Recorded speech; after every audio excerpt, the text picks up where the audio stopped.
What's up, everybody? Mad 'Cause Brad here with Pro Tabletop. Today we are going to be talking about who wins and who loses with the new updates to the fly keyword.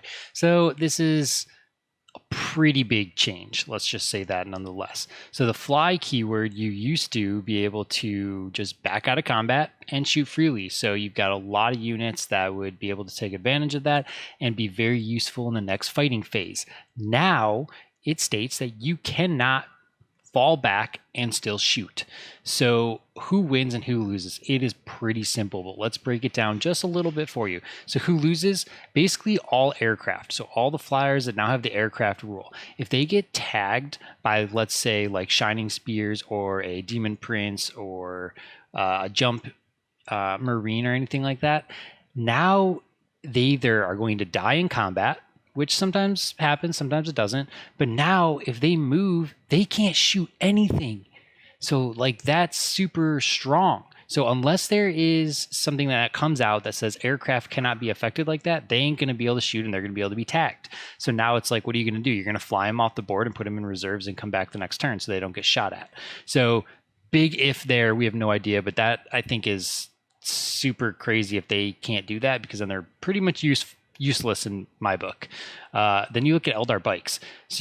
So many people run Shining Spears and stuff like that. Well, one of their biggest things is like they need to be able to charge and, you know, get the additional strength and stuff. So now you're going to be forced to back out and not shoot unless your stratagem overrides that. Maybe your stratagem overrides that. We need clarity on it, but let's just assume it doesn't. Now you're backing out. You're spending CP to shoot and charge again. And even if you weren't planning on charging, you might have to spend that CP to still shoot. So you're at least doing something. So it's going to start making you eat up more CP in situations like that. And then even bikes that aren't Shining Spears, like scat bikes or something like that, if they get tagged, now it's just even more of a detriment to they're useless the next turn, essentially.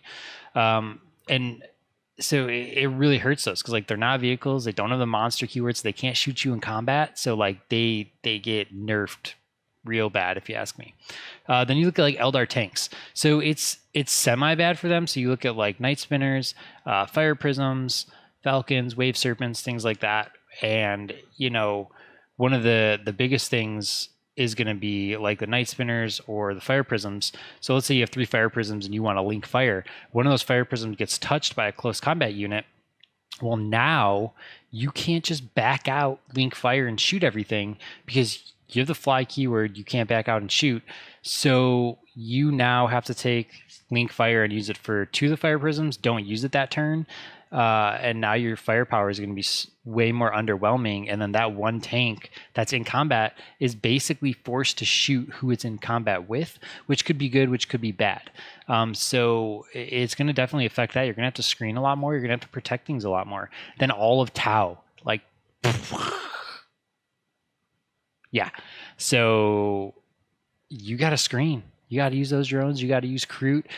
Kind of exciting because I love playing Kroot. Now I can bring my 100 Kroot to the table and have a real reason for them to be there. It's not an absolute like devastating thing to them because like Riptides and Ghosts do have the monster keyword. So they could still shoot when they're in combat. So it's like if you charge them, hopefully they just kill whatever touched them in combat the next turn, unless it's a huge horde, then you're kind of in a bad situation. But you know, then you look at like crisis suits, like super detrimental to them, like broadsides even more, even though they didn't have fly, it just hurts them. But like crisis suits is probably the biggest thing that I would say out of Tau is really affected by it, because they're not gonna be able to shoot you in combat. So now they're essentially getting tagged and not able to do anything the next turn. So now you question, do you take a crisis bomb? Because if they get touched, ooh, baby, that's going to hurt you.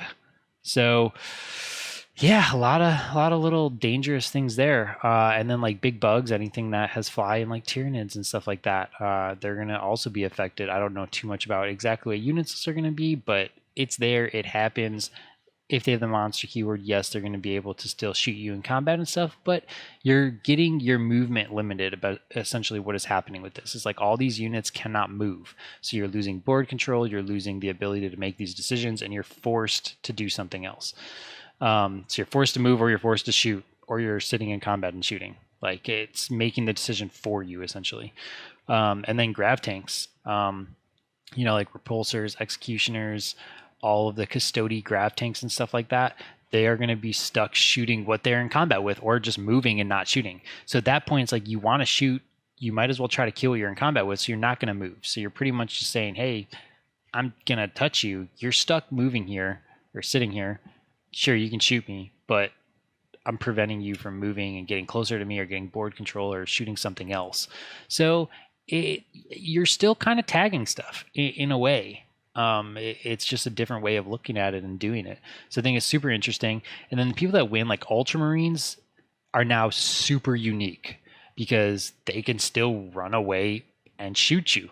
So like Ultramarines are like on this unique pedestal now of no one else is doing this except you guys, unless they're spending CP to do it essentially. So huge, awesome thing for Ultramarines. I'm sure Thomas is thrilled about it.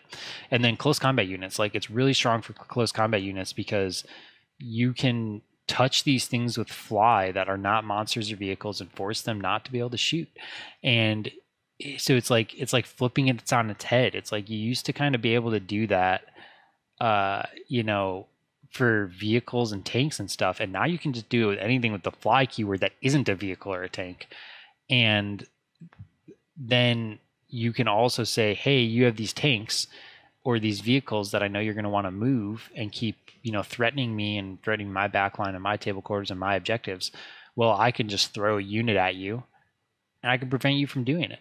So as we are seeing, close combat units are getting stronger and stronger with every single rule. So it's very interesting. So unfortunately, I play Eldar and I play Tau, so we'll have to see how we have to adjust to this. But I think it's just going to make how you play a little bit different. I'm not too worried about it, and got some tricks and plans up my sleeve. I'll bring some lists to the table once we know what points are. But yeah, that does it. Let me know in the comments what you guys think. Who is the biggest loser and the biggest winner? I would love to let you guys comment and know what your thoughts are. And that does it for this video. Peace out.